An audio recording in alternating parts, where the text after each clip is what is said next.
Barbados is a small island country in the eastern Caribbean Sea. Even though it is small in size, its history is long, complex, and filled with important events that helped shape its culture, society, and identity. Over many centuries, different groups of people have lived on the island, and each group has left marks that can still be seen today. To understand Barbados, it is helpful to look at its story from the time of the earliest peoples up to the independent nation it is now. Long before Europeans arrived, Barbados was home to Native American peoples. The first known settlers were the Amerindians, and the earliest of these were the Saladoy people, who came from the area around the Orinoco River in South America. They were skilled at farming and pottery. They lived in simple villages and grew crops such as cassava and maize. Later, another group called the Arawaks arrived. They were peaceful people who lived in organized communities and were known for fishing, farming, and creating pottery. They built canoes, made from tree trunks, that allowed them to travel between islands.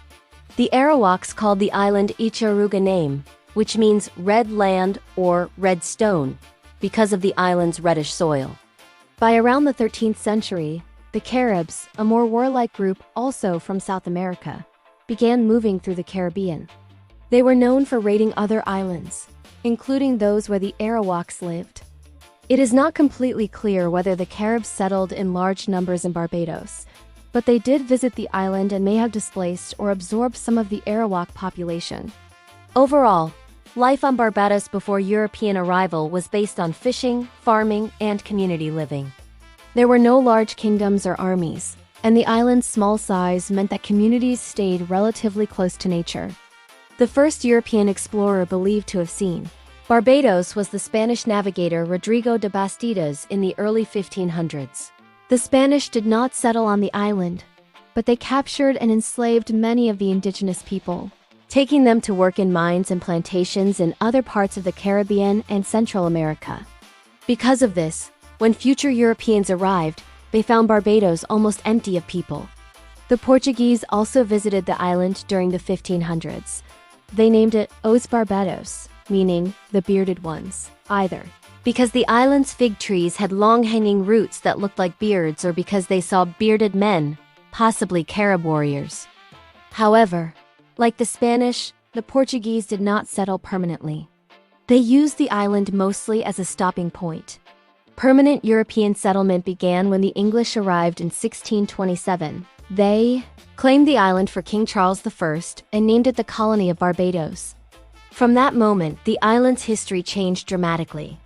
The English built their first settlement in an area called Jamestown, today known as Holetown.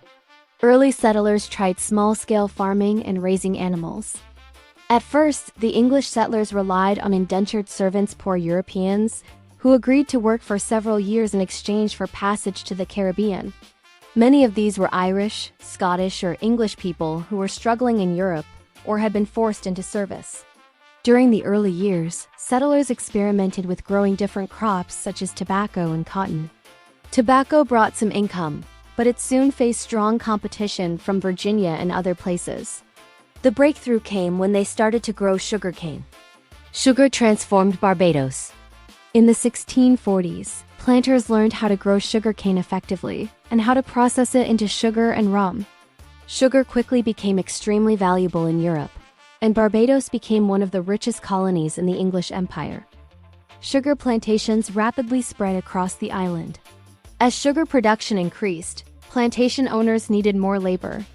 Indentured servants were no longer enough, especially because many did not survive the harsh working conditions. Plantation owners turned to African slavery. They bought enslaved Africans from traders, and these people were forced to work on plantations under brutal conditions. By the late 1600s, the population of Barbados had changed completely. Thousands of enslaved Africans were brought to the island, and the African population soon became much larger than the European population. Plantation life was extremely hard. Enslaved people worked long hours in the fields, cutting sugarcane under the hot sun. Others worked in boiling houses, where sugar was processed in high heat. The plantation owners, known as planters, grew very wealthy. They built large estates and influenced politics, laws, and society. Slavery was supported by strict laws that controlled almost every part of an enslaved person's life. These laws were designed to prevent rebellion and keep the plantation economy running. Over the years, enslaved people resisted in many ways. They ran away, formed secret communities, refused work, or sabotaged equipment. One of the most famous uprisings was the Busa Rebellion in 1816, led by an enslaved man named Busa. Although the revolt was not successful, it inspired later movements toward freedom. Pressure against slavery grew during the late 1700s and early 1800s. Religious groups, especially in Britain, campaigned for abolition. The Busa Rebellion and other resistance also helped show the cruelty of the system. In 1834, slavery was officially ended in the British Empire. However, the enslaved people of Barbados were forced into a system called apprenticeship, in which they still had to work for their former masters for several more years. Full freedom finally came in 1838. After emancipation, life did not suddenly become easy. Formerly enslaved people had limited access to land, money, and political rights. Most continued working on plantations for low wages because opportunities were limited. Still, emancipation brought social change. Barbados also developed new cultural forms as African traditions blended with European and Caribbean influences. After slavery ended, the plantation system remained, but social relations slowly shifted. Over time, more Barbadians of African descent became skilled workers, small farmers, teachers, shopkeepers, and craftsmen. Education expanded, and literacy rates gradually improved. However, political power remained in the hands of the wealthy white planter class for many decades. The colonial government did not give ordinary people much say in how the island was run. This imbalance became more obvious in times of hardship, such as during poor harvests or economic slumps. In the early 1900s, many Barbadians began pushing for better conditions. Workers protested, formed early unions, and demanded higher wages and better treatment. A major turning point came in 1937, when widespread protests and disturbances erupted across the island. Known as the 1937 riots, these events were driven by poverty, low wages, and poor living conditions. One of the key leaders was Clement Paine, a political activist who encouraged workers to stand up for their rights. These riots led to reforms.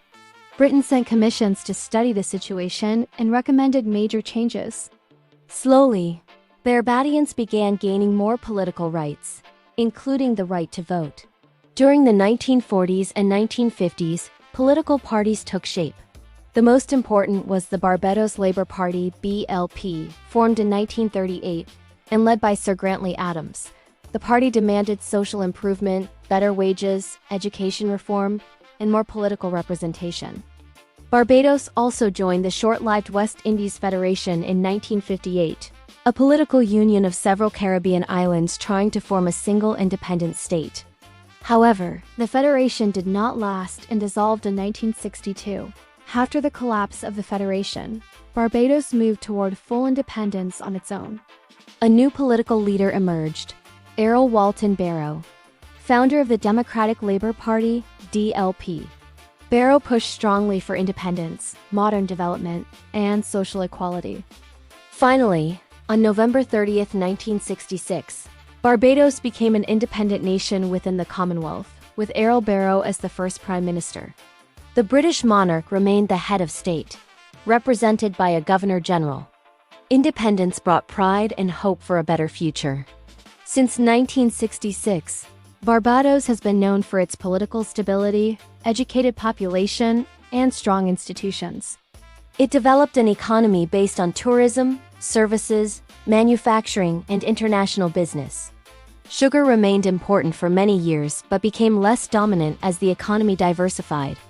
Barbados invested heavily in education and social services, resulting in high literacy rates and a strong middle class. The island also became known for its peaceful politics and regular elections. Its two main parties, the BLP and the DLP, have alternated leadership over the decades. Cultural life also flourished. Barbados celebrated its African and Caribbean heritage through music festivals and food. The most famous celebration is Crop Over, a festival that began during the plantation era and has evolved into a modern national event with calypso competitions, parades, and dancing. Barbados also made its mark internationally in sports, producing remarkable athletes such as cricketer Sir Garfield Sobers, one of the greatest players in cricket history. A major milestone came in 2021, when Barbados decided to remove the British monarch as head of state and become a republic.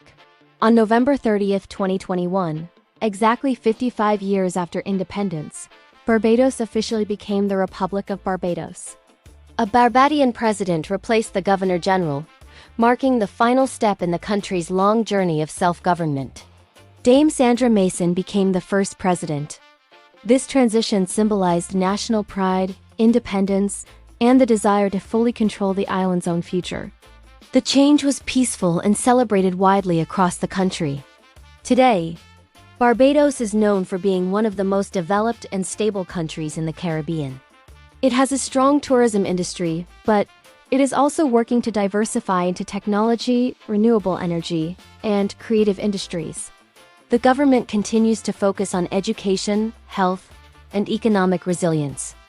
Barbados still faces challenges, such as dealing with climate change, managing public debt, and ensuring economic opportunities for all citizens. However, the country also has many strengths, including a well-educated population, a rich cultural heritage, and a strong sense of national identity. The history of Barbados is a story of resilience, transformation, and progress. From its early indigenous peoples to European colonization, from the horrors of slavery to emancipation, from political struggle to independence and finally becoming a republic, Barbados has continually grown and changed. Its journey reflects the strength of its people, who have faced hardship with determination and created a vibrant, stable, and proud nation. Today, Barbados stands as a symbol of Caribbean success, blending its past with modern development while preserving its unique culture and identity.